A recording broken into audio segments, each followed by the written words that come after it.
Let me read to you a passage from the 8th chapter of St. Matthew's Gospel, verses 28 to 34.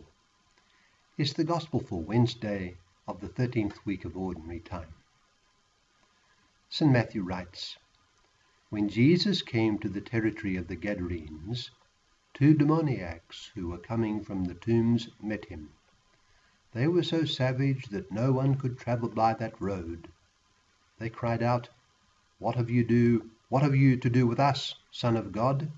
Have you come here to torment us before the appointed time?' Some distance away, a herd of many swine was feeding. The demons pleaded with him, 'If you drive us out, send us into the herd of swine.' And he said to them, 'Go then.' They came out and entered the swine, and the whole herd rushed down the steep bank into the sea, where they were drowned. The swineherds ran away, and when they came to the town they reported everything, including what had happened to the demoniacs. Thereupon the whole town came out to meet Jesus, and when they saw him they begged him to leave their district." That's from Matthew chapter 8, verse 28 to 34. What does it suggest to us? Well, St. Jerome once wrote that the one who does not know the Scriptures does not know Christ. Of course, we must interpret such a statement broadly and recognize that one can know the content of the Scriptures without being an avid reader of the actual text. Consider the illiterate yet profoundly religious Catholic, whose spiritual life is nourished by a prayerful and daily recitation of the very scriptural Rosary, or by the great prayers recommended by the Church, by the preaching of the Word of God, by the sacraments, by the whole life of the Church, of which he or she is a faithful member. That is to say, the content of the Scriptures can come to a person not only in the actual text, which is far and away the privileged mode of knowing them, but by other means as well. The revelation that is Christ comes to us in both the Scriptures and in the Church's tradition, and the wholly illiterate, just mentioned, is primarily nourished by the Church's tradition. That proviso having been made, there is not the slightest doubt that the inspired text of the Scriptures, and most especially the Gospels, nourishes our knowledge of the person of Jesus in a most eminent way. Søren Kierkegaard once wrote that we ought read the Scriptures as if we are reading a letter to us from our very close friend. If that is the case with the Scriptures, it is particularly so with the Gospels, which the Church regards as their most precious portions. They present to us, the Gospels, they present to us the person and teaching of the Lord. Countless Catholics begin their day in the prayerful presence of the living Christ by praying over the Gospel of the Mass of that day. This is an excellent spiritual practice and will lead to the knowledge and love of Christ, the Christ of the Gospels.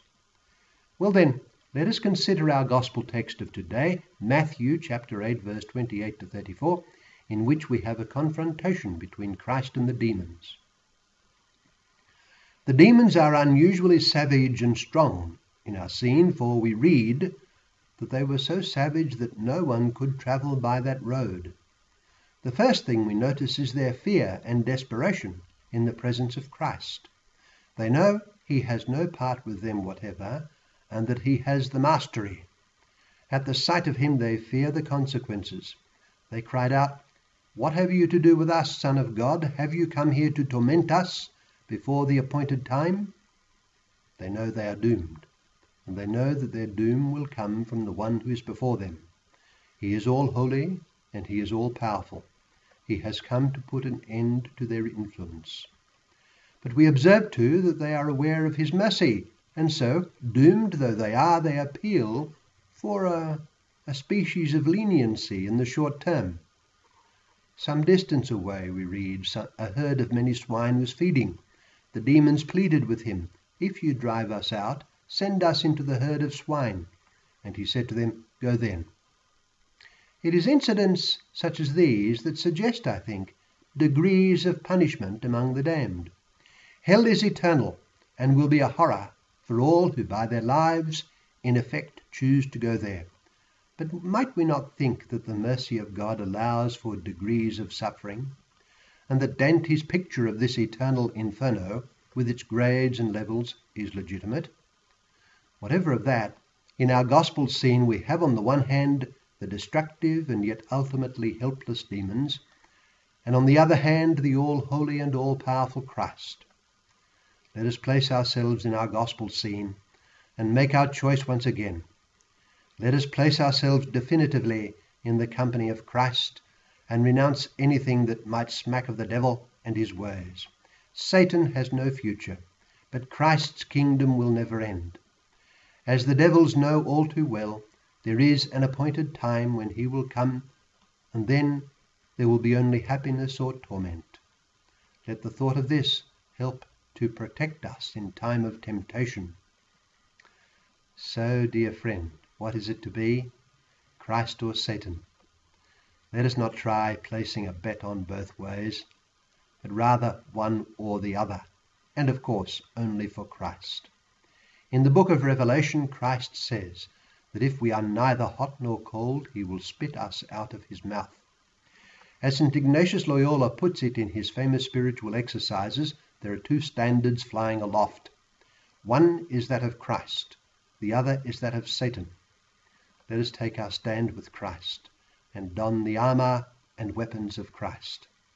That weapon, that armour, is the cross.